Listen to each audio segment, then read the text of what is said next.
welcome you guys all to this debate. This is going to be exciting. Allow me to introduce myself. My name is Rob Crawford. I'm the president of the People's Alliance. We're the guys that put this on show for you. So we decided to facilitate this event because we strongly believe that education is a right, and it's not just an investment. Tuition fees in Ontario, they're way too high. Ontario has the highest fees in the country, yet we have the lowest per student funding and the largest class sizes. Why is that? Why does it seem like nothing's being done about it? So we decided to bring forward the question, is free tuition possible? There's countries all across the globe that have free tuition, or it's at a very low cost. So obviously it is possible, but the question is, can we do the same in Canada? Tuition fees inhibit accessibility to higher education.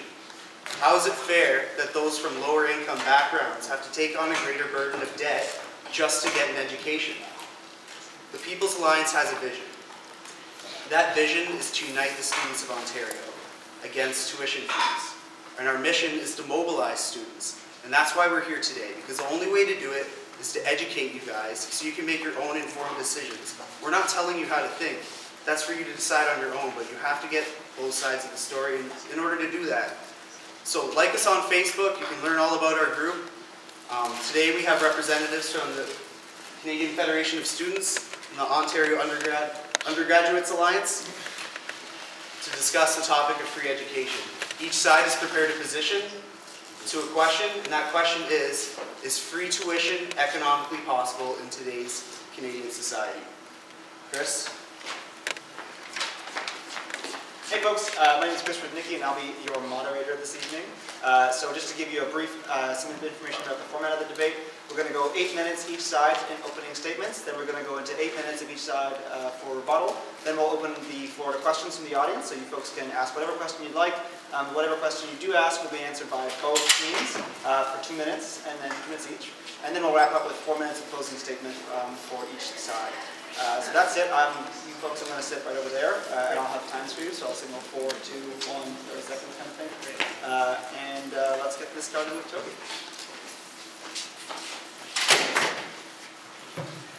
There's coffee there if anyone wants coffee.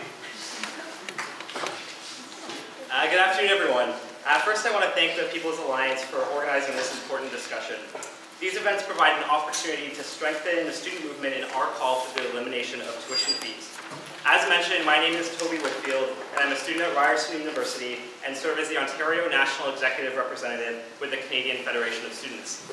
The CFS is the largest student organization in Ontario and Canada, and currently we represent more than 600,000 college, university, undergraduate, graduate, and trade students across the country, with more than 300,000 members here in Ontario.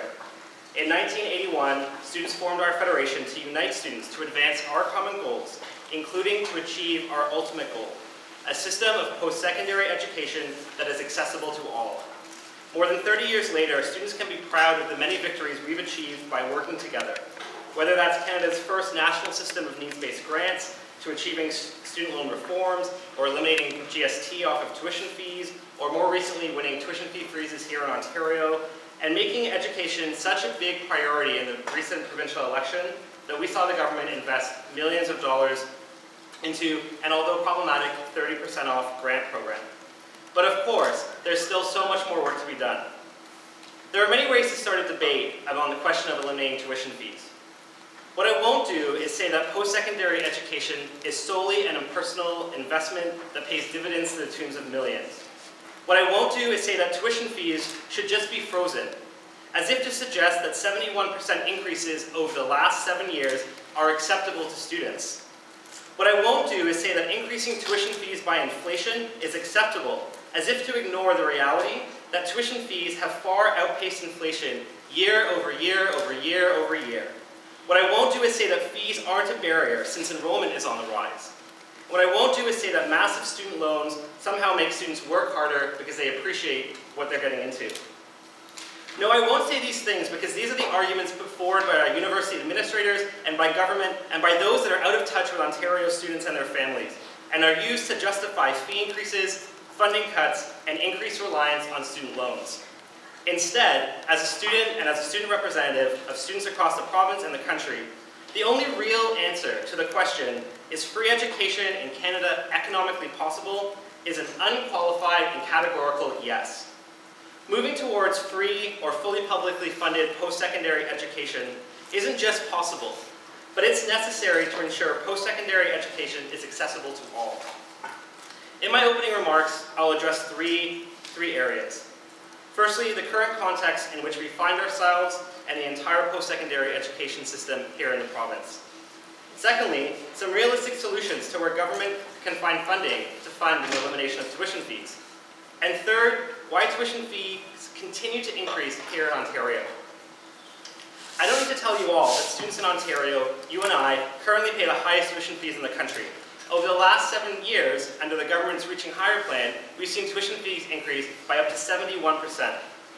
Now at an average of $7,200, Ontario students pay more than 270% more than our colleagues in Newfoundland and Labrador, where under a conservative government, students there have seen a tuition fee freeze for more than 12 years and a reduction in tuition fees by 25%, and now have the lowest fees in the country. At the same time, students in Ontario are graduating with an average of $37,000 in student debt, collectively owing the federal government more than $15 billion. But even with the highest fees, and even with graduating with massive amounts of student debt, we still sit in some of the largest classes in the country. We still face the fact that we have the worst student-to-faculty ratios, and literally this is the result of paying the highest fees and getting some of the worst quality. The reality is that over the last 20 years, as tuition fees have increased year over year over year, government funding has been in decline. In 1979, government funding as a share of universities' operating revenue was about 84%. 30 years later, operating revenue has dropped to 58%, and as a result, tuition fees have risen. When we talk about free education, dropping fees, or the elimination of tuition fees, what we're actually calling for is a shift to fully public post-secondary education that relies on public funding, not individual tuition fees to fund our institutions.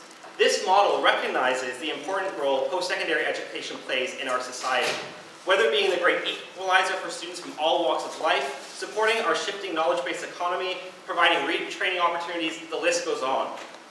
So where would this money come from? At the end of the day, a government's budget is a political document and reflects the priorities of our government. I've talked about the realities that students here in Ontario face.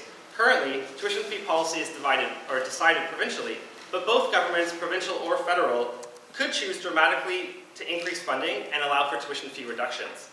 In Ontario, the government generates about $4.2 billion a year through tuition fees from college and university students. After shifting ineffective student financial assistance programs, including provincial tax credits, to reducing tuition fees, the government would need to find about $3.49 billion. So in our most recent submission to government, we've outlined several ways to eliminate tuition fees. The government could, for example, raise $2 billion through tighter tax audit and collection and compliance revenue. An additional $1.5 billion could be raised by restoring the capital tax for financial services phased out just a couple of years ago. Restoring the corporate tax rates to 2009 levels, that's just a 2.5% increase, would increase revenue by $2 billion. Alternatively, according to the Centre for Policy Alternatives, the federal government could reduce tuition fees for all students by 58% if companies pay just 1% on monies hidden in tax havens. If you don't like that suggestion, eliminating subsidies for oil companies would free up enough government funding to reduce tuition fees across the country by 57%. That doesn't even consider the cost of things like relocating power plants from Oakville and Mississauga, or the cost for those 65 new fighter jets the government seems really focused on purchasing. Whether at the provincial or federal level, there is funding if the governments choose it. But the debate about eliminating tuition fees is not just about the mechanics of where money comes from. It's also about what kind of society we want to live in. When the only thing guaranteed after completing a post-secondary education degree is a piece of paper and $35,000 in debt, students and potential students have to think about that. We know that students from traditionally marginalized groups, including women, people from racialized, migrant, Aboriginal, and low-income communities, people living with disabilities, are impacted greater by high tuition fees and large amounts of student debt. These are also the same people that may be more concerned about raising tuition fees and may not be able to get into post-secondary education. A university system that's funded by charging high tuition fees has an impact on the types of students that are able to get into our systems. Earlier I mentioned that Newfoundland and Labrador was the lowest tuition fees in the country, and there's a big reason for that. In Newfoundland and Labrador, students are 100% united with the Canadian Federation of Students. By contrast, here in Ontario, while our federation calls for reducing and eliminating tuition fees, we have groups like the Ontario Undergraduate Student Alliance that has a history of calling and supporting for tuition fee increases. Right, more than 15 years ago when they were founded, they called for a 30% tuition fee increase. And as a result of groups like USA, the government is able to cherry-pick poor post-secondary education policies and proclaim that they have the support of students. By contrast, our organization is calling for an immediate 30% tuition fee reduction. USA is calling to freeze tuition fees for a single year, and then maybe support tuition fee increases by inflation. In closing, we can't just do this through government relations. We have to win this battle by mobilizing students across the province and across the country. And so I look forward to working with you folks and with all Ontario and Canadian students when we fight for education and call it a right. Thank you.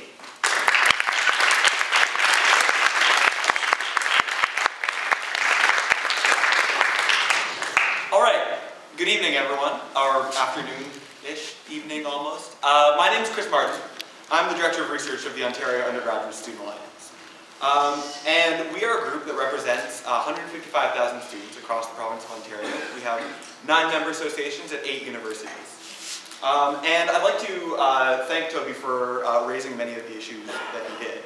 They are issues that we have in common, and I've worked with Toby before. USA and the CFS actually sat on a government panel this year that was aimed at examining university payment processes. And CFS and USA spoke with a united voice to improve those payment processes. So, let's get to the debate. Is free tuition economically possible? I must admit, I find the format, this debate format to be a peculiar approach to exploring this issue. Are USA and the CFS supposed to have different answers? Am I supposed to come before you and tell you that free tuition isn't possible? Because I'm not going to do that. Free tuition is very possible. As USA's Director of Research, I spend most of my day looking at numbers. And I can tell you that free tuition is $3.5 billion. That's it. It might sound like a lot of money, but as Toby very well pointed out, simple government decisions could close that gap. A simple tax increase, a reallocation of funds, could change things entirely. Free tuition is very possible. So, now that we've settled that, what are we really debating? Why do we have USA and CFS on stage? I think we are really having a discussion about something that underlies our concern about tuition fees. We are having a debate about how to make Ontario a more just, more equal place. And I'm guessing that in this room there's a deep commitment to this ideal. It's why so many of us support free tuition. But like this debate itself, our commitment to this ideal goes beyond just support of free tuition. At USA, we believe that injustice and inequality are complex problems. They require complex solutions and require a complex action to face fully. Make no mistake, tuition fees do contribute to economic inequality, but they are not the root cause of it. I'm here to tell you that we need a solution that fights more than the symptoms of our inequality. We need a solution that fights the disease itself. A totally accessible Ontario could include free tuition, absolutely. But it must also include things that USA works every day on. Things like making sure that students have access to grants. The governments are investing in Aboriginal student aid and early outreach efforts, that schools have adequate numbers of mental health counselors and supports. Without these things, free tuition is not a complete solution. It will not, by itself, reduce social inequalities that often start before students even make the decision to attend post-secondary education. So how do I know this? How do I know that free tuition won't do it by itself? Because it hasn't been a complete solution around the world. The OECD ranks countries by tuition and by levels of equality and access. The 4 countries in the world with the most equal rates of access, so that is the students from the lowest and the highest socioeconomic strata, are Turkey, Portugal, Ireland, United Kingdom. Ireland has a free tuition policy. You pay ancillary fees, but it's free tuition. The UK has some of the highest tuition fees in the world, yet they have one of the most equal rates of access. Why is this the case? The proportion of young workers with university degrees in the 5 countries with the lowest tuition in the world, all free tuition countries, is 35%. The proportion of young workers with a university degree in the countries with the 5 highest tuition is 39%. This isn't a massive difference, and there's still much inequality in all of these cases. And so I'm pointing this out not to say that free tuition doesn't work, because we know that it does. Free tuition in countries like Denmark, Sweden, Norway, and Iceland all let these countries score above the OECD average in terms of equitable participation. However, free tuition in countries like France and Spain don't have the same impact. Those countries score below the OECD average. So what's the difference? What makes two countries, each with free tuition, have such different and such diverse results? And the difference is the other programs the society puts in place to support students. Financial assistance, early childhood education, other efforts to reduce poverty and inequality make a big difference to post-secondary attainment. USA's worked to great success in all these files, and we plan to continue doing so. I think it's really interesting that countries with free tuition, like Denmark, and robust grant systems, countries that combine the two ideals, have probably the best participation rates in the world, whereas countries with just free tuition don't score so well. In Denmark, despite providing free tuition, they spend about 30% of their total expenditure on higher education on student grants. France, which scores below the EC average, funds less than 10% in the form of grants for students. And if you think about it, this makes sense. Even if you're getting free tuition, you still need money to pay your ancillary fees. You still need money to pay your food. You still need money to pay your rent. These problems are especially bad in Canada and Ontario, where we actually have one of the least equitable rates of post-secondary participation in the entire OECD. And I think that this makes targeted subsidies to high-need groups especially important here. This is why USA lobbies for and supports greater investments in student financial aid. It's why we continue to lobby for expansions to the Aboriginal student bursary and other targeted subsidies. Even if the government implemented free tuition tomorrow, these things would matter, as we've seen they have around the world, and it will have a huge impact on accessibility. Even more important than just student financial aid programs are the overall efforts we make as a society to tackle poverty and inequality at its source. USA has been a primary advocate for Ontario's Pathways to Education program. We recently won permanent funding for it. For those of you that haven't heard about Pathways, I'm a former volunteer of the program myself. It's free tutoring, mentoring, and counseling for students in high dropout neighborhoods. The results of this program have been stunning. It started in Toronto's Regents Park community, where they had a 59% high school dropout rate. That was before 2005. Post-Pathways, the dropout rate dropped to 10%. Ontario's strategy to close the access gap could include free tuition, but it must also include things like Pathways. Throughout my time at USA, our focus on student financial aid and early outreach have often been criticized. And I hope we can get deeper into these issues because they're important and I want to discuss them with you. But I want to impart to you that they are two important pieces of ensuring equality and accessibility in our society. Free tuition will help, but it will not solve all of our problems. Free tuition is absolutely economically possible, and you will get no argument from USA on this fact. But at USA, we will continue to push for solutions to unequal access in education in the form of financial aid, in the form of early outreach, and much, much more. And I hope you ask me about that. And I know the CFS will continue advocating for a more just and equal Ontario in their own way as well. So I'd like to end my opening statement with a question. How can we, us in this room, USA and the CFS, all work better together to embrace our common goals and move a progressive agenda forward?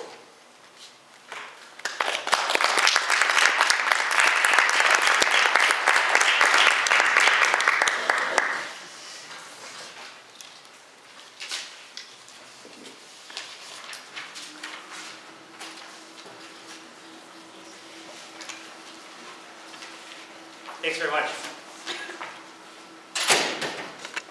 It's interesting. It seems like this discussion is sort of being divided between free education is economically possible, but maybe that's not the best solution. We need to have student loans, and we need to have grants, and we need to have a variety of different support programs for students. I agree. We do need a variety of support programs for students. But I actually don't think we need to rely on student loans. I actually don't think that the solution to making education affordable and accessible for all students in this country or in this province is a reliance on student loans. Because the challenge with student loans is that you're automatically having an impact on different types of communities and different types of students. It goes back to this idea that when you graduate, you're graduating either with a student loan or you're not. And if you're a student from a low or middle income family, from a marginalized community, so if you're a racialized student, a woman, a student with a disability, maybe a recent immigrant, statistically you're likely going to earn less income. Right? That's a proven statistic. And as a result, you're going to take longer to pay off your student loan. And that means you're paying more for your education than someone that graduated and could completely afford their post-secondary education up front. That means not only are we putting these financial barriers, this flat tax of a tuition fee up front, but we're also leaving students behind when they graduate.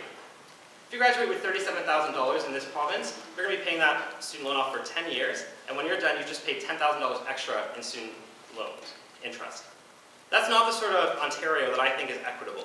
The sort of Ontario that I think is equitable is one where any student from any walk of life that has the grades, that has the motivation, that has the drive to get into post-secondary education isn't going to be impacted because of tuition fees, isn't going to be impacted because of student loans. The simple solution to dealing with student loans, the simple solution to this sort of thing is to eliminate tuition fees and eliminate those upfront costs. That doesn't mean that we eliminate tuition fees and then we don't provide mental health services or we don't provide support and funding for students to be able to access housing or access food or those sorts of things. Those don't go hand in hand by any means. It's interesting. We've produced recently this fact sheet on free education, and if there's an eager volunteer who can help me hand some of them out, we've got a box here full of them. And if you're a student from a low-income family and you make, or your family earns about $45,000 a year, you're paying around 14 to 15% of your family's income to afford tuition fees currently.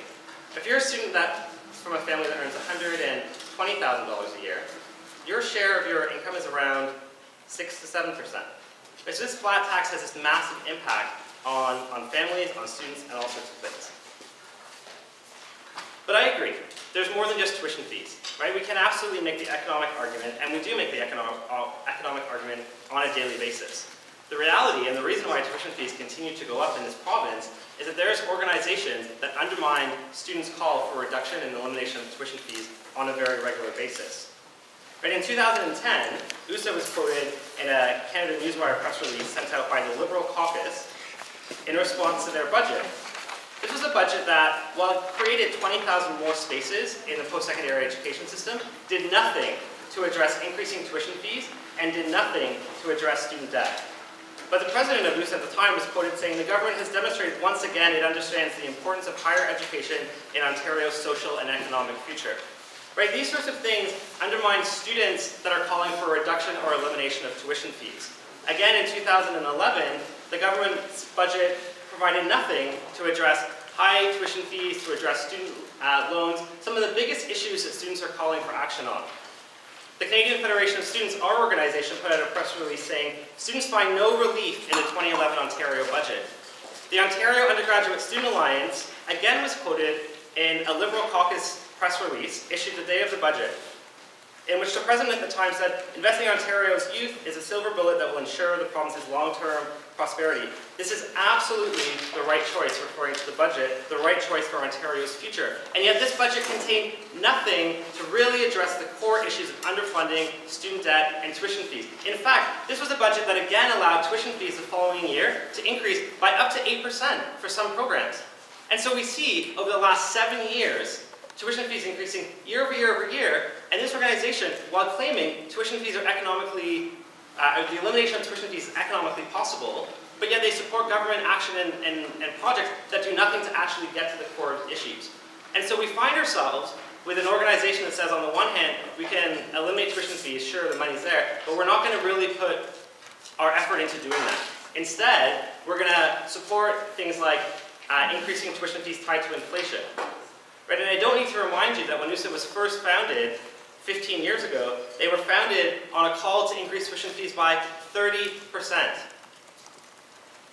Now, it's ironic today that we're calling for a reduction of tuition fees to 30%. I take that point. But the reality is this is an organization that year over year has supported these sorts of increases. And now we're left with having a debate on whether or not we can eliminate tuition fees. And a core reason why tuition fees have been allowed to go up and up, there's the same group that's saying, but don't worry, it's actually economically possible. I think what we need in this province is students across the province working together, saying not only is it economically possible to reduce or eliminate tuition fees, not only is it economically possible to deal with this mass amount of student debt that students are left to deal with year after year after year after graduation, not only is it economically possible, but it's also realistic and we can make it happen by working together. And that's the way that we reduce tuition fees, we eliminate tuition fees, we deal with student debt, we deal with the lack of government funding. It's actually by working together. It's not just by saying we can do it if the money's there or whatever. It's actually by saying not only is the money there, but we're going to pressure the government. We're going to ask our members of provincial parliament where they stand on this issue. We're going to ask our university administrators. At budget time, we're going to tell our universities, actually, it's not okay to just simply assume tuition fees have to go up this year. We want to see an alternate budget, one where tuition fees don't go up. And we're going to challenge the government every time they say there's not enough money. We're going to say there is enough money, and here's all the students, here's their families, here's general Ontarians that support reducing and eliminating tuition fees. And it all goes back to this idea that not only do people support it because they recognize the barriers up front, but they support it because they recognize the impact on society. When we have a well-educated society, we have a better society. And we have a society that's graduated and it's dealing with tens of thousands of student loans. That's a student, and that's a member of society that's not thinking about contributing to their retirement savings. That's a student that's not thinking about investing in purchasing a house or starting a family or making these economic activities that then at the end of the day go back to support society. So I'm actually tired of this discussion of only talking about economics, because of course it's economically possible. What we need is action, and if a student organization is going to say it's economically possible, I think it's time that they also say that they're going to work towards making tuition fees eliminated in this province. And that tomorrow they're not going to put out a press release supporting tuition fee increases tied to inflation, or simply calling for a tuition fee freeze, as if to suggest that tuition fee increases year over year for the last 7 years are okay, and as if to suggest $7,200 is an acceptable amount for students to be paying in this province. Thank you.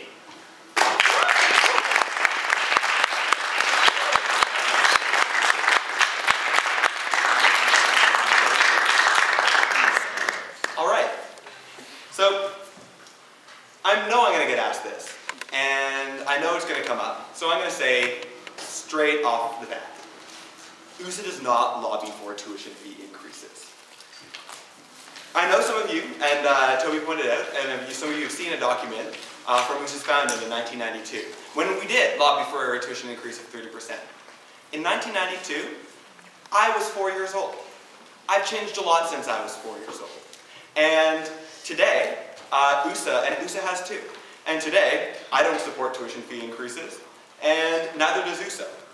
I went through school.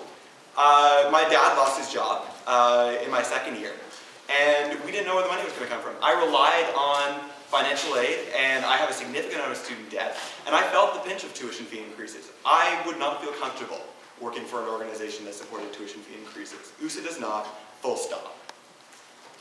So, how do we get into some of these issues? USA lobbies for a tuition fee freeze. Absolutely. It's been our position all year. We released a document on Monday that affirmed it was so. And why are we lobbying for a tuition fee freeze? Well, because we've been communicating to the government all year that the current framework of 5% increases is unsustainable for students, for families, and for the government as well. 5% increases are well above the median family income increase over the past 10 years, which has only been 8%.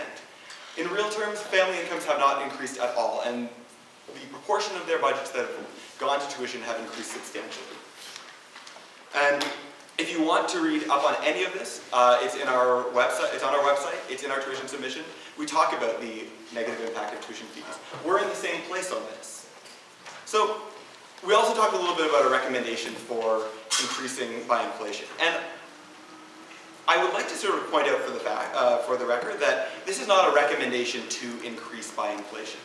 But the reality is that we live in a world where not everyone agrees that tuition fees need to be eliminated or reduced. Not everyone agrees on that fact. And some of the people that disagree are in decision-making positions in the government.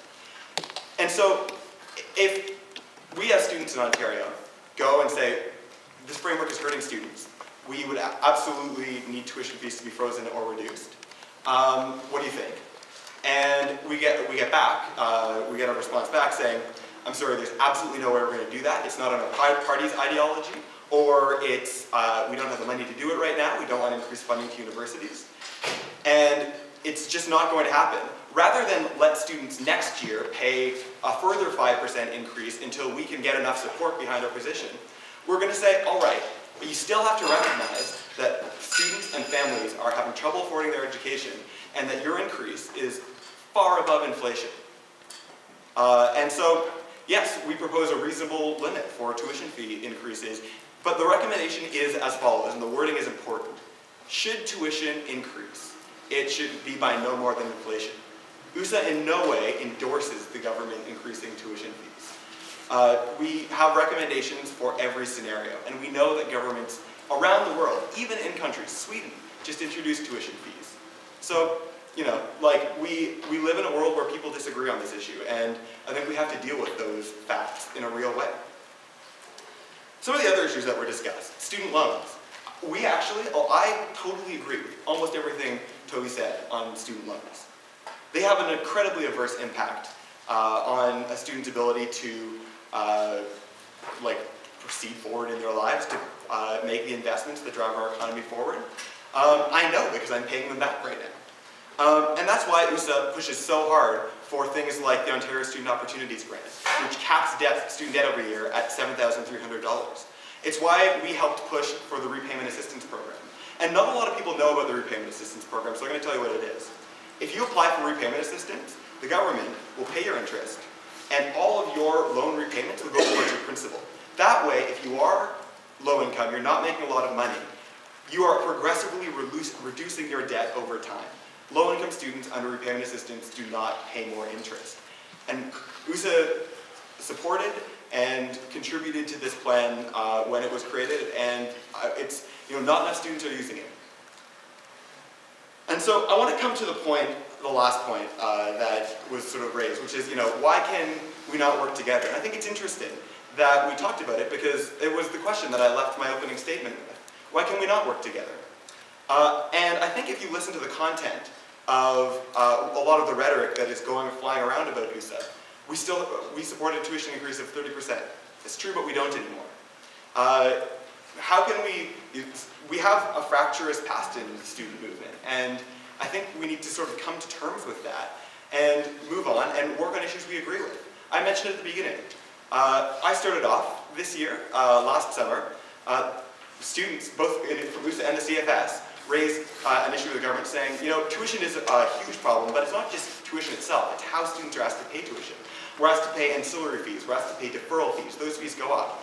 USA and the CFS were able to come to the table with the government in a united voice and say, these processes are unfair to students, and it's not acceptable that they continue. And the government, we don't know where their decision is going to land on it, but it was an excellent example, I think, of two organizations working together for a common goal. I'd like to see more of that in my time at USA. I haven't seen a lot of it since. And I think as long as this sort of high rhetoric flies around, I don't think we're going to see the real progress we need. People don't like being demonized. People don't like being told they support tuition increases when they don't. And we're not going to see real progress until we overcome that barrier.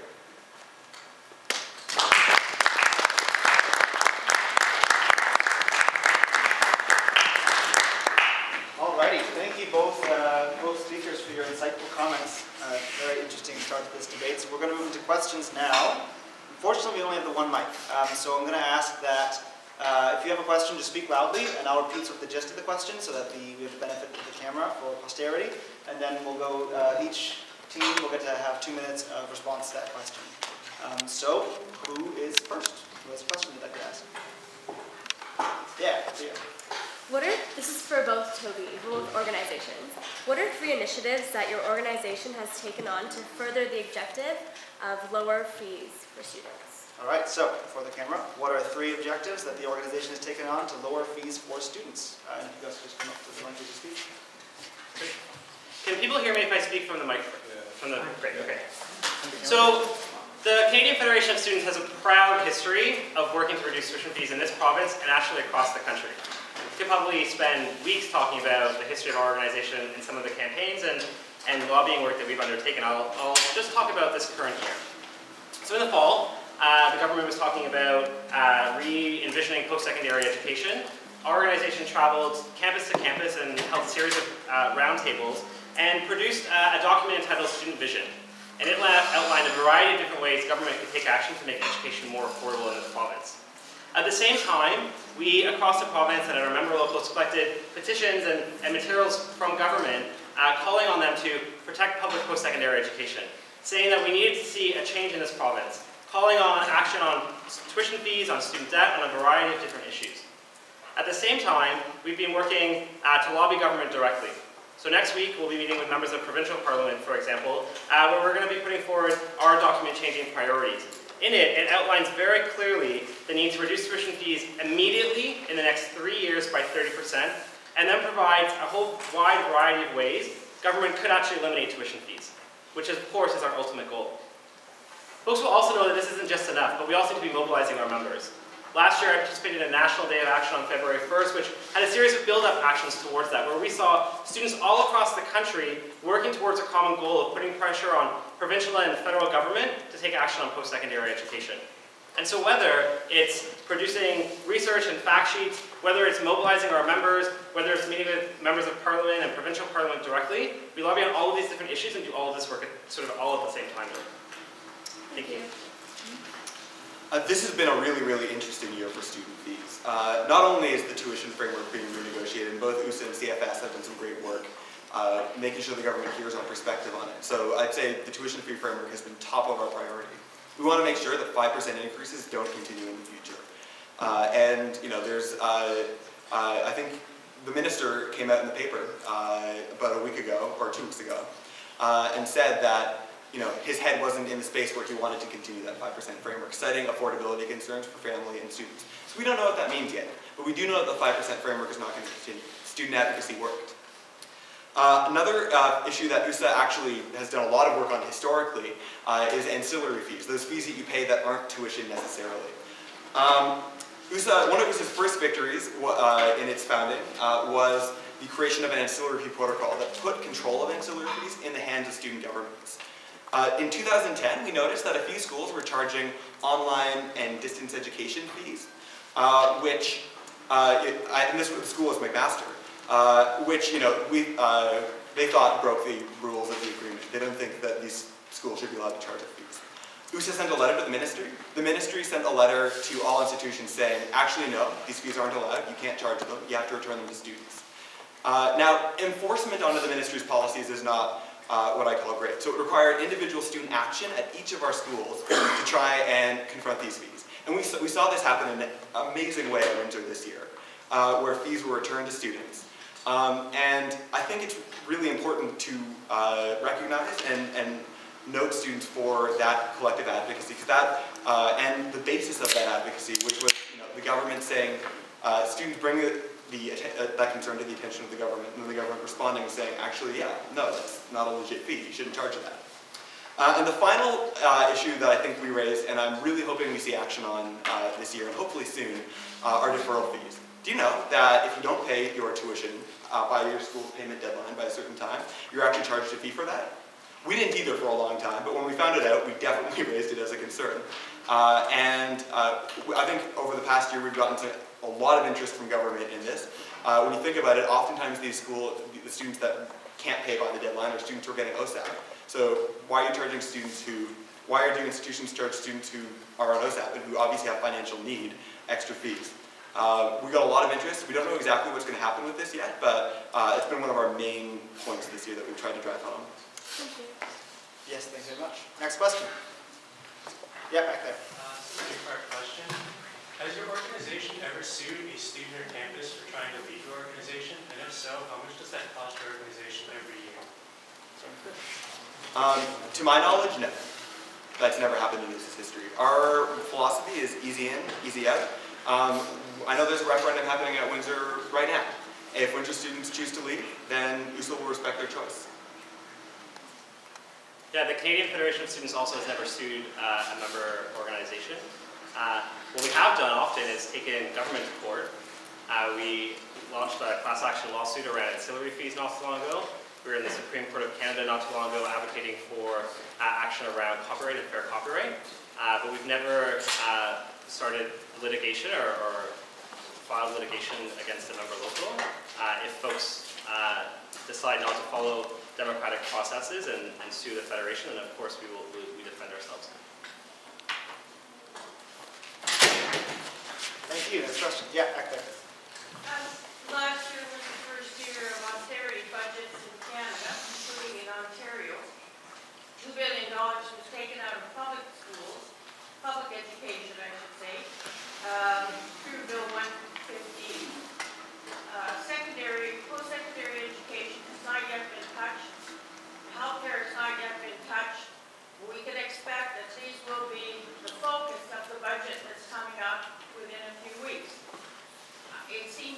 that that the kind of increases that you've been talking about are going to be quite passé after this budget comes out, because the government's, unless there is a huge shift in direction, and there's no indication of that, there are going to be really massive cuts coming. That means really massive tuition increases coming sooner or later. I would say later would be when there's a majority government of whatever stripe. That's when you're going to see the tuition increases. And I think you can probably thank the students in Quebec for the 30% cut, which is inadequate, but nevertheless it's there. I think it would be gone if it wasn't for the events of last spring. I would like to know what your positions will be. Also, and in particular with respect to inflation, because if the position, Musa, is that your main thrust is the question of inflation, I don't think it fits. I don't think it's adequate. So just to clarify, is your question what the submission is going to be on tuition in the context of the coming budget? What are you going to do for both organizations? It seems to me this is a big question. It's coming. Thanks very much.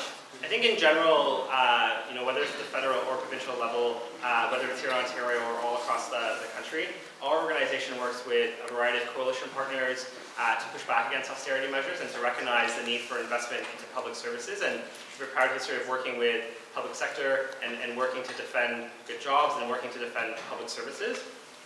Inflation is an interesting one because it seems reasonable that things may increase a little bit each year. And so the call for inflation-tied increases may seem okay to some people without fully understanding the bigger picture. But in the last 20 years, university tuition fees have outpaced inflation by more than 600%. And so that's why you can say I get so frustrated when people call for indexing tuition fee increases to inflation, or if just suggest it's okay. Because it's not okay, because we're way beyond that now. We're beyond it over the last 20 years, we're way beyond that over the last 7 years. And so I agree in the sense that we have to be ready for big changes, which is why we put forward our policy recommendations in our recent submission to government, in which you could essentially call for whatever you wanted when talking about tuition fee frameworks, right? There was no rules that said what you could and couldn't say. And so as students, and as the largest student organization in this province, we called for an immediate reduction of tuition fees, and then provided these options to reduce or eliminate tuition fees. So USA submitted their Ontario's Next Tuition Fee Framework. Like us, they could have called for whatever they wanted. They had two recommendations in their executive summary tied to immediate changes on the course of tuition policy. Recommendation 1 was to freeze tuition fees for at least 1 year. Recommendation 2, should tuition fees increase in any future year, it must be no more or by no more than the rate of inflation. You're probably wondering where recommendation 3 is that talks about reducing tuition fees or eliminating them, since they've demonstrated and recognized that it's economically possible. It's not there. It's a blank page. Right? They could have, if they wanted to, called for the reduction. They could have called for the elimination. They could have done so many things, but they didn't. They capped themselves at simply saying a freeze, and if they had to increase, it's okay by inflation. There's a whole space that they left blank that they could have filled with a call to eliminate or reduce tuition fees that they chose to leave blank. Well, as the author of the tuition submission in question, I apologize for the blank page. It's an egregiously waste of paper. Actually, addressing the points that you raised in your question, post-secondary education has been touched. Institutions this year have been asked to find over almost $100 million in efficiencies, which is really sort of a nice way of saying we're going to be clawing this revenue back from the operating grants, find a way to make it work. In the introduction of the Ontario tuition, there were offsets that were made to fund that. There was new money in the system, absolutely. $122 million new dollars this year, $300 million in about 3 years' time. But to get there, several important scholarship and bursary programs were cut, including shoot, I'm forgetting the name. It's about a program that supported student jobs across the province. And The work-study program. Work-study program, thank you so much. And USA is going to be put in its past financial aid paper that we want the government to bring that funding back. So, our position on inflation. And you talked a little bit about the adequacy of it. Is it adequate to suit the needs of our time? And I think, the answer is, no. Is a freeze adequate? No, absolutely. Is an inflationary increase adequate? No, absolutely. But would it be progress? I think a move to either a lower increase or especially a freeze would be progress. It would be better than what we have today. And USA's fundamental objective is to, in whatever way we can, get better than we have today. You recognize that the government is looking to cut budgets, and that is absolutely true. It's the environment that we're living in. And in that environment, how can we do better for our students than they had last year? How can we achieve whatever victory we can? Because there are students who a couple $100 matters for. If, let's say we get an inflationary increase, it will not be adequate. But over the course of the next few years, that will equal thousands of dollars in tuition increases that could have been there versus not been there. And I think that matters to a low-income student. I think that matters to students that are trying to pay their education. And so I don't agree that that an inflationary increase is adequate, but I do think it's progress. And USA will always try to do better for its students this year than they got the previous year, in whatever way we can. Thank you. But of course, tuition isn't going to stand still. That was my point. Fair enough. Yes, over here. First of all, a comment. I didn't get your name. Chris Martin. Chris, you're sweeping away this gentleman's comment about you not making a recommendation for a reduction or elimination, and instead leaving it a blank page is incredible. And although I'll take it on face value that you are sorry, we hope that you'll demonstrate that when you go back to USA by filling that blank page. And then the question, I have two questions. First of all, both of you are making the presumption that somehow we have to keep pace with inflation. Where are you at on that? In fact, there's been deflation since the 2008 depression that has hit the world. It's not a recession, it's a depression. History will look back and judge it that. We're in depression times. So there's no inflation to keep pace with. All you gotta do is look at housing in Windsor. All you gotta do is look at cars. They have actually gone down in price. And if you look at prime rates of interest, things have gone down. So if you're going to keep pace with the economy, you're keeping pace with deflation. So you might want to check out your discourse on that. My comment is, have either of you, CFS or OSA, collaborated with anti-oppression groups? You mentioned coalition. You didn't name who those partners were. So specifically, have you made alliances with the Quebec Student Alliance to see how they got things done?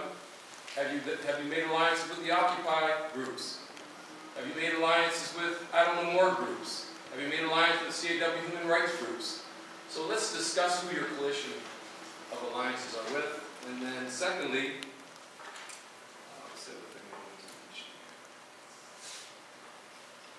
okay, with regard to Ontario and Canada as a whole. I know in Ontario things are rough, in Alberta perhaps they're not. So maybe you can get within the Federation some focus on Ontario, since we have the highest, and perhaps CFS, you can discuss that. Is there sympathy across the province for the lower income or the lower economies in this deflationary time? Thank you. Cool.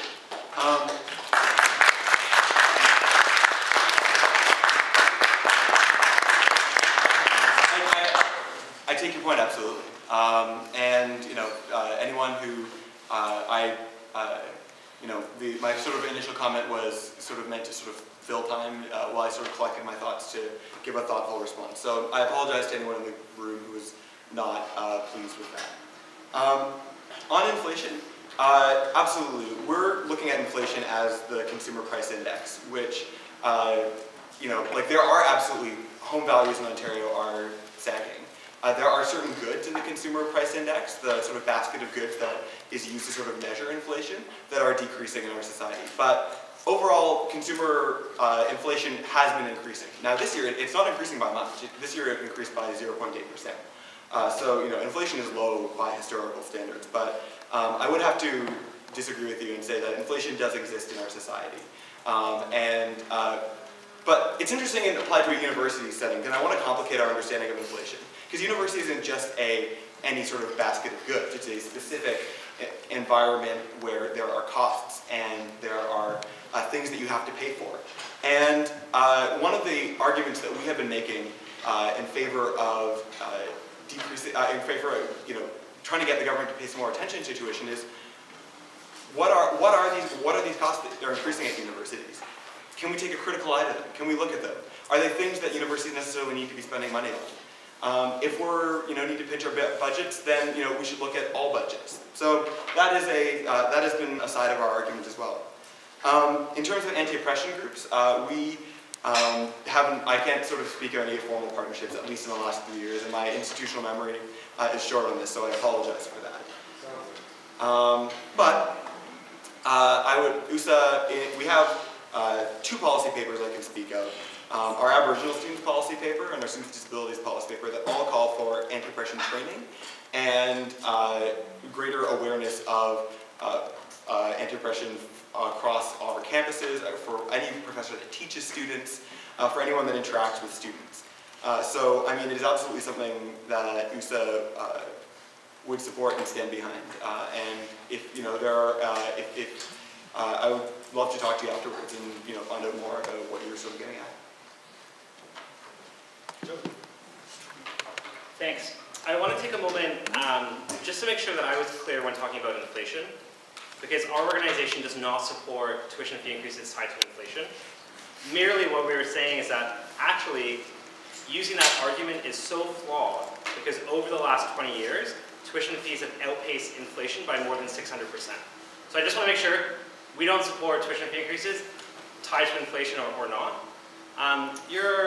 Sort of the other piece of your question around work that we do outside of just tuition fees and just government lobbying, which I think is an important one because the life of a student isn't just my textbooks and my exams. We live in a society, within a community, whether it's here in Windsor, Thunder Bay, Ottawa, Toronto. And I think that the role of student organizations can be to create a more just society. And so you mentioned Idle No More. We passed motions at our national general meetings, we've held rallies in support of Idle No More, and we put out national statements in support of the work of our Aboriginal sisters and brothers, and through our national and provincial Aboriginal caucuses, continue to do that work. The Occupy movement, across the province we saw students engaged in the Occupy movement, whether it was in Toronto or Ottawa where I was at the time. And then just in terms of Quebec, the sort of the 3 large ones that you named, I was in Ottawa last year in our national office as the national treasurer for our organization and worked firsthand with folks in Quebec because we recognize that although their outcome in the immediate may not have a huge impact on our tuition fees, the long-term impacts of tuition fee increases in Quebec or the long-term impact of tuition fee eliminations in Quebec has a ripple effect right across this country. And so whether it was working to garner outside Quebec media attention to the issues, whether it was putting out media statements in support of the work they were doing, making donations to their legal defense fund, or marching in the streets with them, doing it all.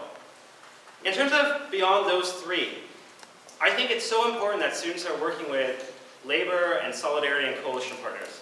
And so I'm sort of writing down a long list here, but whether it's the Canadian Labour Congress, or QP Ontario, or the Ontario Workers Coordinating Committee and the QP locals here in Windsor, or it's the Colour of Poverty Network in Ontario, or it's Labour Councils, or it's the Workers' Action Centre, or it's the LGBT Youth Line.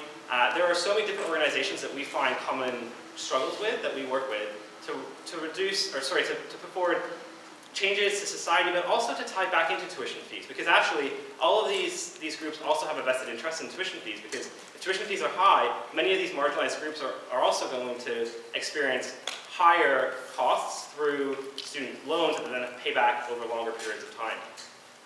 I just wanted to say one sort of more final remark on this issue. That as a low-income student that's also relied on student loans throughout my time, I recognize the need that they currently play right now with these massive tuition fees. Absolutely. But that doesn't mean that we shouldn't be challenging them. And I think that's the difference. I've taken out student loans. The maximum amount of my student loan, both years are studying full-time. And I needed that to make ends meet. But that doesn't mean that I'm not here saying that it wasn't okay and that we should be immediately fighting and putting students on the streets and advocating for elimination of tuition fees. So I think we have to be doing both. Great. Next question. Let's start that first. Yeah. So my name's Johan, and I'm from the Young Communist League, and I think it's a great debate. I thank the people for organizing this, and I think it's very striking that even USA, which is notorious for having a intimate relationship with the governments in power, comes forward and can't deny that education is economically possible. Well, what we're really talking about isn't just numbers, it's about principles, and whether I would suggest education is a right or if it's a privilege. And this has to do with my question. So just to say a word, that we have to recognize that in Canada, actually, if we go back a generation, tuition fees were very low. In Newfoundland, they were pretty much zero. The entire CEGEP system, the college system in Quebec, was created without tuition fees. And the principle of the Quebec education system was that it was moving towards zero. So we don't have to look at other countries, we can look at our own history and our own past. And maybe it's our own future in a way. I think that that I have difficulty conceiving how we could see knowledge as a commodity, how we could see our education in the same way that we see a car, rent. Actually, come to think about it, isn't housing also a human right too? So what we're striking about is this vision of society. And it's very telling that the change that's occurred in this generation, the change that's occurred since these fees were so low, if not free, is these neoliberal cutbacks, reforms, attacks, privatization that we've been facing. In Quebec, the students at the negotiating table made the clear case that it was economically possible to eliminate fees and in the immediate, within the next 12 months, to reduce them. And the government said it was not ideologically possible for them. Now we know what happened to that government.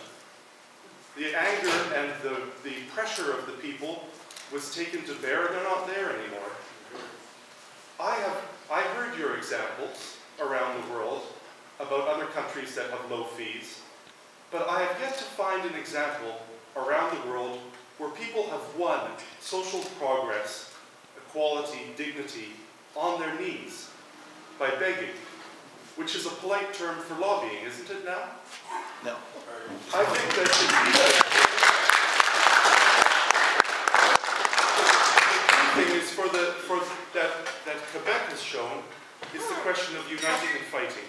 So here are my two questions. What are your action plans visible out in the street to mobilize, to create that unity that's being discussed? And who here says that education is a right?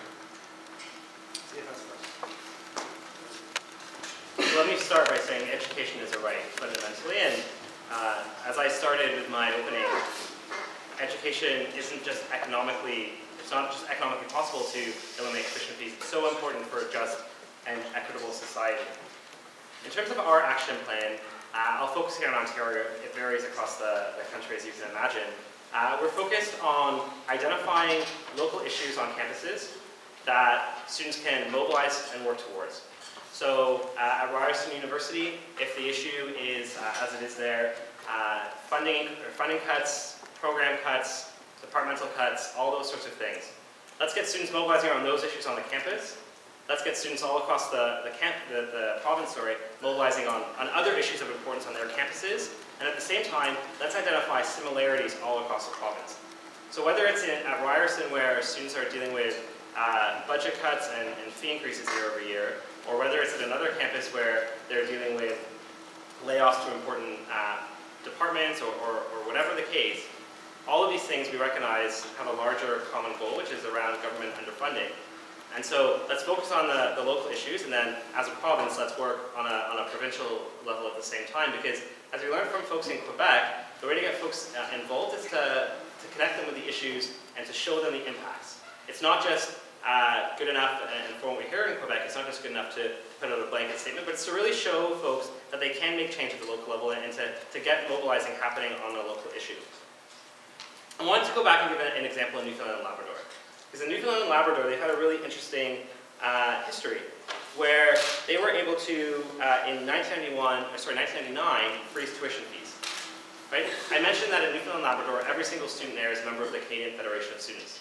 That's significant because it means they're all working together towards the same common goal. They were able to win a tuition fee freeze that year, and just a couple of years later, over 3 years, reduced tuition fees by 25%, and they've been held frozen at 1996 levels ever since.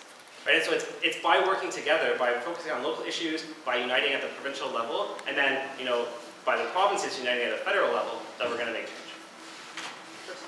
Cool. So let's start with the discussion of education being a right, not a commodity. This is a perspective that I personally agree with. I've never conceived of education, of the connection that happens between the teacher and the student as something that is a commodity. But in fact, I think probably my favorite quote about education is, you can't buy a great education. Education is more than that. But you do have to pay for a great education. And I think that's evident in the way that both CFS and USA approach government underfunding, and the way that we both have proposed that tuition fees could be eliminated. We're calling for more resources from the government, and there's a reason we're calling for more resources from the government. Because we need well-funded universities in Ontario to have high-quality education. So, I believe that education is not a commodity, but I also acknowledge that it's something that you need to pay for. And that brings us to privatization. Privatization is something that USA is incredibly concerned about. In our tuition document, we had a whole chapter devoted to it. Right now, basically, Ontario universities are at the 50-50 point. Back in the early 1980s, we were basically at about 70% funded by the province, 30% funded by tuition fees. Right now, we're about half and half.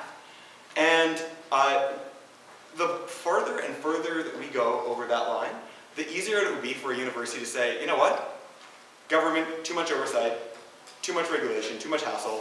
We are just going to forgo our government funding, increase our tuition fees to compensate for the loss, and we'll be operated as a private institution. The more and more and more you go over that line, the closer you get to that. So it's definitely a concern that we have. And I think if you read our literature, it's something that you will see woven throughout it. Finally, you asked about our plans. And this is where I think things get interesting, because USA is a democratic, member-driven organization.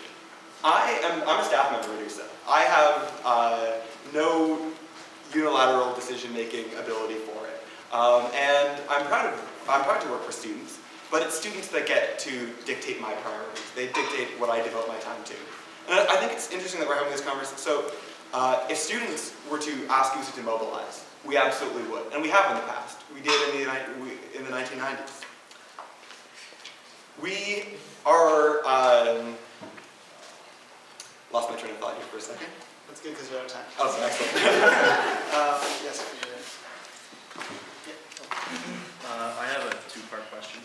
The first part, Toby, you brought up that in 1979, 84% of education was funded by the government, and then by 2009 it was 58%. Both of your organizations were involved in trying to get government funding increase between that time period, and both of you have failed. Do you consider those years a failure? And if so, de facto, would you consider both CFS and USA failing at that, its main goal? My second question to that is the University of Windsor Student Alliance has brought forward they want to review their membership in both organizations. The USA campaign is on currently. I'm presuming the CFS campaign will begin next year. Can we have a personal promise from both of you that neither one of your organizations will try to affect that outcome by either putting people on campus or helping with resources? as both organizations have had issues with that in the past. Thank you. Chris? Yes, absolutely, we can promise that. This is a decision that is up to Windsor students as to whether, which for both of our organizations. I think, you have to look at what we've done. If you feel it reflects your ideals, your principles, if you feel that we've had a track record of success. And absolutely, it's a choice that's up to Windsor students, and USA will respect that. We were on campus today. As many of you know, many of you saw us there. Our only sort of goal was to, have a booth. If students have questions, they want to ask directly of the USA executive director, the president, or the director of research. We're there as a resource. We want to be accessible and open. We work in Toronto, and we recognize that Windsor students probably can't come to Toronto and figure out what we're all about, what are we doing, what's our budget look like. They can send us emails, but we want to make sure that we're accessible. So we will not take place in any campaigning. We will not try to influence the outcome, but we do want to make sure we're being open and accessible and as a resource to students. And you asked the question about failure, and we have both failed to achieve increased government funding. There has been, and it hasn't matched the government funding that was previously the case, but there have been increases in government funding, both to keep up with, both to accommodate new enrollment. Whenever you hear new spaces, that is actually new funding in the system. New costs go along with those, that new funding. So, but we also have seen a very marginal amount of increased funding per student over the past 6 years. Is it enough? Absolutely not. Is it enough to deal with the larger issues of privatization? Absolutely not. But we have dealt with, but I think we have some successes there. And we also, I think, have a number of successes to point to in the student financial assistance sphere, in the student mental health sphere. In the past 3 years, USA has lobbied for and achieved hundreds of millions of dollars in financial assistance. So, government assistance, not as much. Student financial assistance, I think so. Thanks. Chris sort of mentioned that he's staff of USA and can't necessarily talk about, how members will deal with mobilizing and that sort of thing. I'm an elected representative of 300,000 students in this province, and I think when we look at the way that tuition fees have increased, over this time, I don't consider it a failure because I recognize the work that students do to try and prevent that, and to try and fight back and work towards reducing and eliminating tuition fees. The reality is, though, is that there's a history that USA doesn't want to talk about, and that's their involvement in supporting tuition fee increases. And so I appreciate your recognition that, when you first were founded, you called for 30% tuition fee increases, and you've changed from that. But, the reality is in 1997, you also supported tuition fee increases, but you changed your mind and said you support tuition fee increases on the condition that the government introduced income contingent loans, which essentially means the government will allow you to pay your loan off longer if you can't afford to, which then means you pay even more in tuition fees, and we've seen around the world that's allowed tuition fees to increase even more. And in 2005, USA again supported tuition fee increases capped at inflation, and that year government increased tuition fees by 5%. And again, I talked about these press releases of two of the most recent budgets where USA supported, on a Liberal caucus press release, the budget. And those budgets allowed for tuition fee increases the next following year by up to 8%. And so, I know that students and the Canadian Federation of Students have worked hard to advocate for reductions, for freezes, for dropping, for the elimination of tuition fees. So I'm proud of that. And that's something that I can stand behind and support. And to your second point, I actually am quite proud of the work that the Canadian Federation of Students does. And so I can't wait to meet students if they're considering membership or discontinuing membership in our organization, to talk to them about our issues, talk to them about the campaigns and the services of our organization, because at the end of the day, I know that they're going to make the decision that is best for them. And so I want them to hear our side and to hear the work of the Federation, and I know that they'll make the right decision for whatever that decision is. So, if folks want to have a discussion about membership in the Canadian Federation of Students, let's do that. Let's hear from the Canadian Federation of Students and allow students to make that decision. So US has requested a rebuttal, so if you took over 1 minute, you can have 1 minute to have the question later. Sure. All right, go ahead. I'll just go back to what I said before about USA changing over time. Yes, in 1997, USA supported income contingent loans. If you read our student financial aid paper right now, we're against income contingent loans. Lots of people support income contingent loans when they first hear about the idea, and then when you sort of consider the long-term consequences and how they get implemented, it starts seeming less and less and less good. So I imagine that's roughly been what's happened at USA over time. Now, I haven't been here for this time. I was not around in 1997. I think in 1997 I was thinking of who I would ask to my first dance. So, we're going to, if we're going to talk about USA in the past, I can't provide you a lot of expertise about that because I wasn't around. Nobody at USA was around. We are all current or recent students, and our policies, our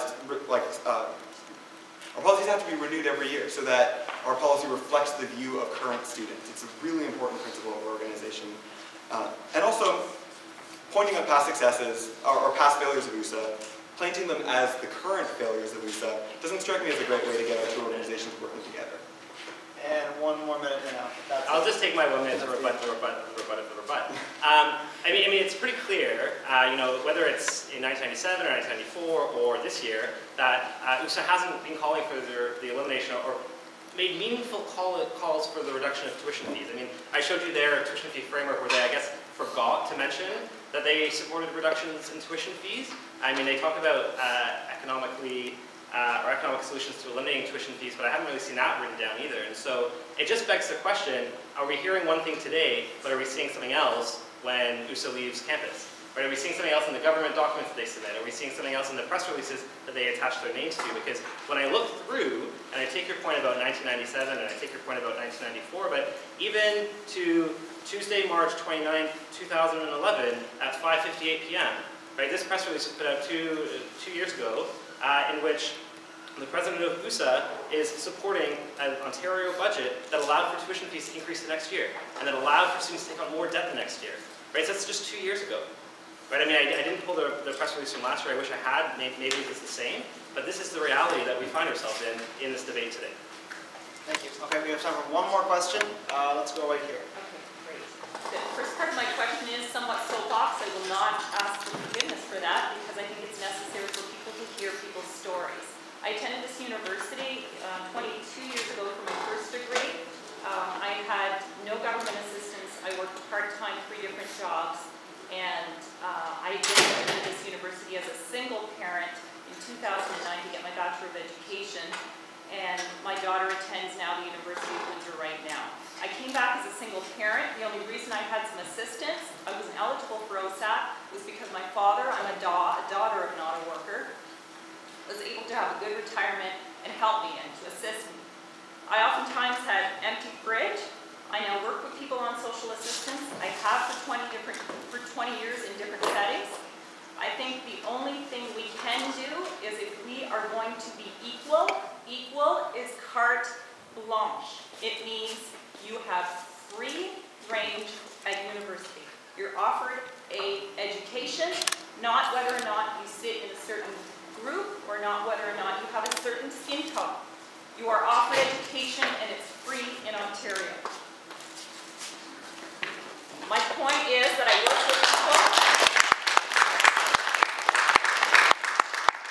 with people on social assistance.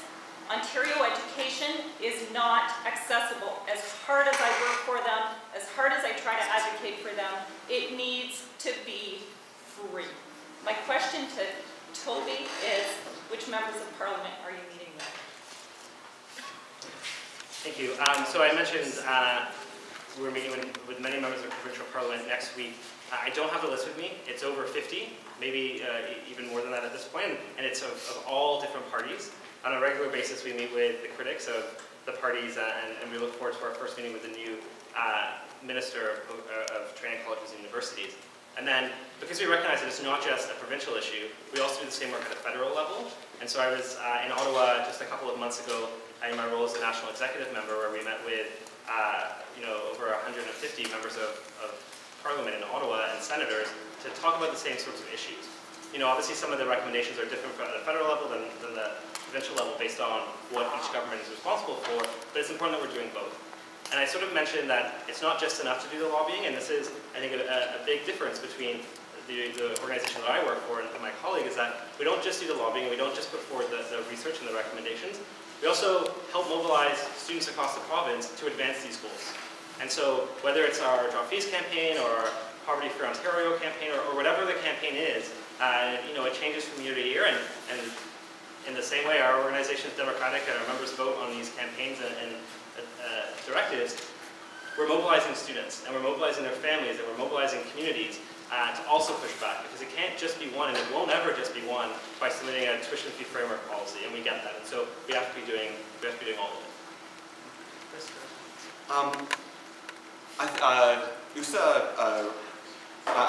I take it as officially the question was asked, Toby, and thank you for sharing your story.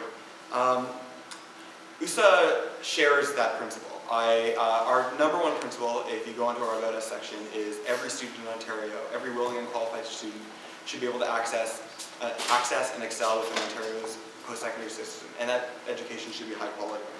In terms of meetings, was it last week? It was 2 weeks ago. I'm always confused between that particular time frame. But we had 50 meetings with all 3 parties. We met with the Minister of Training Colleges and Universities. And we partner with a federal organization, CASA, to make sure that Ontario student priorities are being communicated at the federal level. So that's our infrastructure. We also have run campaigns, and I fully recognize there is definitely a difference between the organizations and the emphasis that we place on each. But it also has to be recognized that our organizations both undertake both activities. USA's run campaigns. We run a campaign called Food for Thought, highlighting that the OSAP living allowance does not give students enough to live on. The following year, the government actually increased that OSAP living allowance. Where USA students have mobilized, I think we've seen results. And if our students tell us to mobilize again, we absolutely will. Okay. That's it for questions. I appreciate that, but we're going to lose the room, so we have to close. Well, I came all the way here. I've been on this for a long time.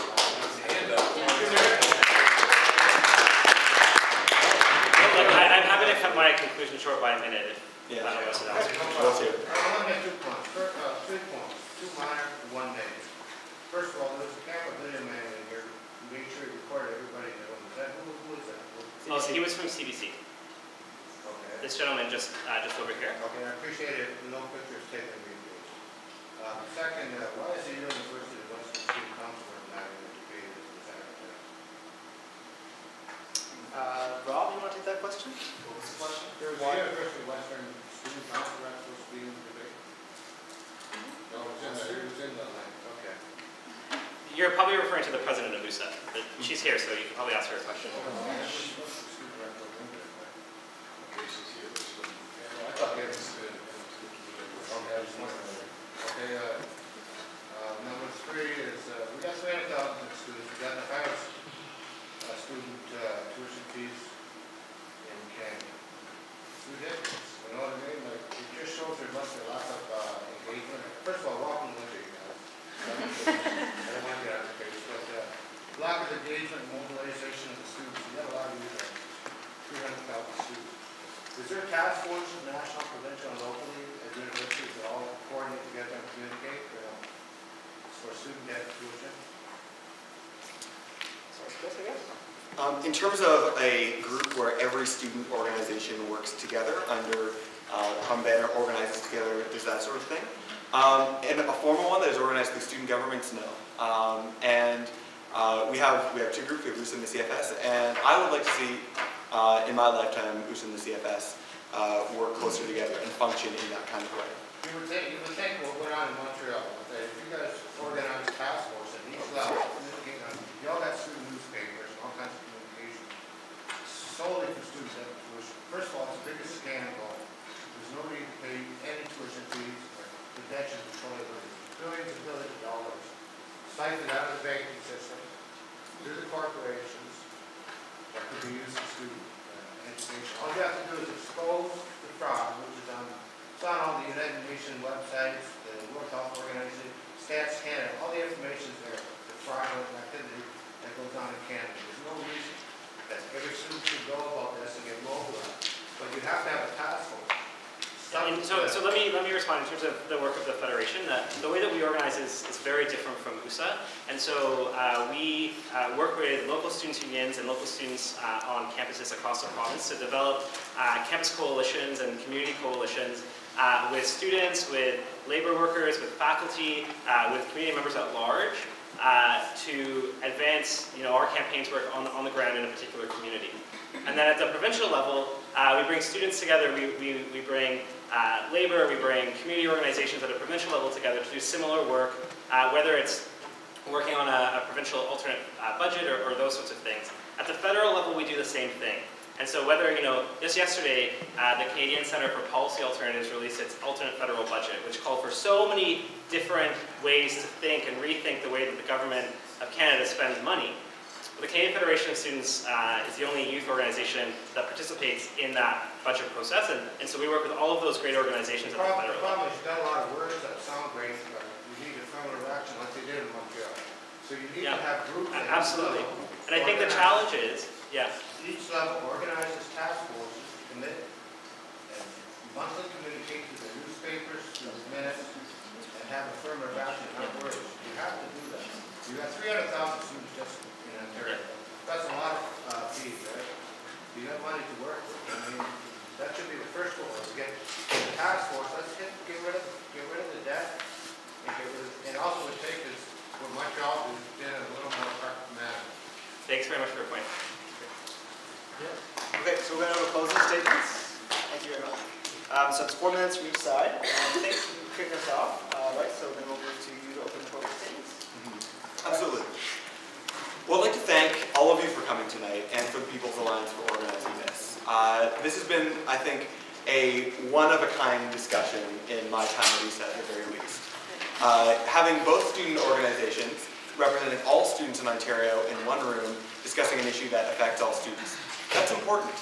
That doesn't happen every day. The fact that that hasn't happened really in a serious way in my time at USA, which has been longer than I care to admit, it's been about 3 years now, worries me. Going to your point, students working together is really, I think, probably the only way we're ever going to tackle our major issues. But a united student movement is also going to have to be a student movement that is tolerant of difference in opinions, that you can have real discussions, that you can exchange ideas without feeling threatened, without feeling like you're going to be attacked on a personal level, without feeling like you're going to have aspersions cast upon you. And I think I will sort of throw it again, this question to you. How can we as students work together to share our common priorities? We have USA, we have the CFS, and I think both organizations do really, really important and excellent work. But it's not efficient enough. You need to have and if anyone wants to get in touch with myself or anyone from USA, I know you will have an open ear for that kind of conversation. Thank you for your time. Thank you for listening to me. Thank you for your politeness and your engagement. And I hope you all have a really pleasant evening.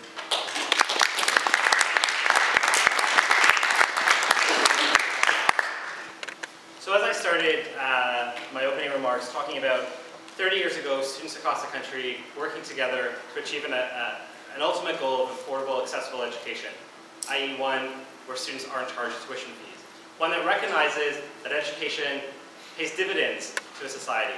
One that recognizes that students graduating with large amounts of student debt isn't a way to advance social issues. One that recognizes that when we even talk about tuition fees, we're recognizing, and we need to recognize, certain people will be shut out of the process. And so, I think tonight, we should leave optimistic. We should leave optimistic that folks here in the room are having this discussion.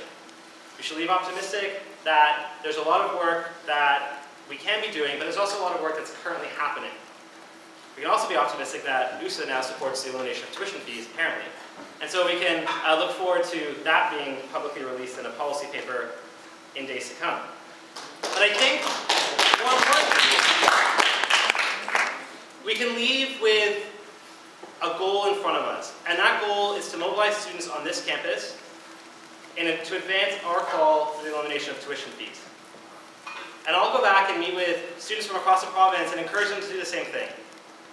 And if you folks start here in Windsor, and our colleagues in Thunder Bay start at Lakehead University, and our colleagues in Ottawa start at Carleton and Ottawa U, and our friends at Sault Ste. Marie start in Algoma, and our friends at Ryerson start, and if all of these groups are starting to mobilize their members, then actually, we will be able to advance this goal. I mean, yes, we have to deal with groups supporting fee increases from time to time, but that's fine.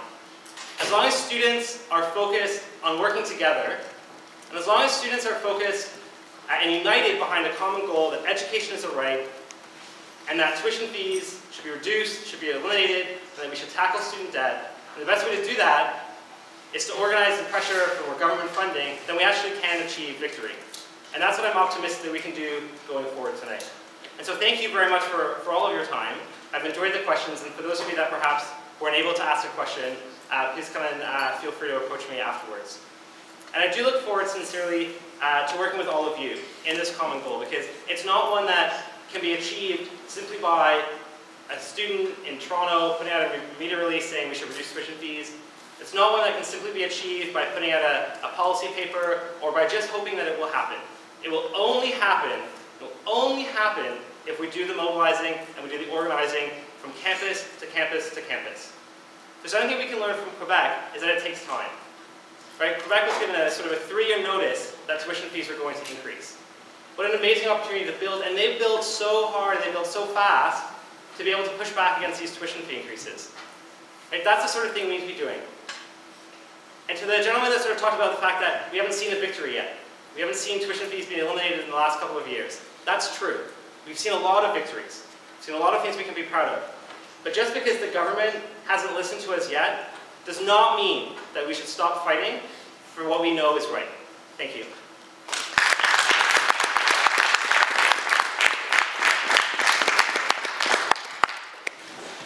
And you have a minority government.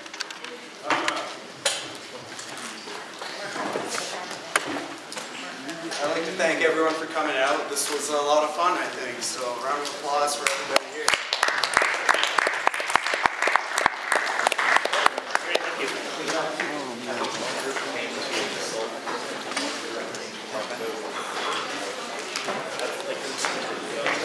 Thanks very much.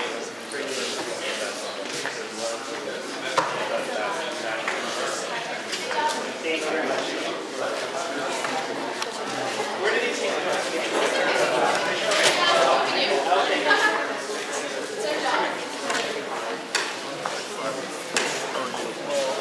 Johan, nice to meet you. Yeah, so good to finally connect after all this time. Look, you know what I'm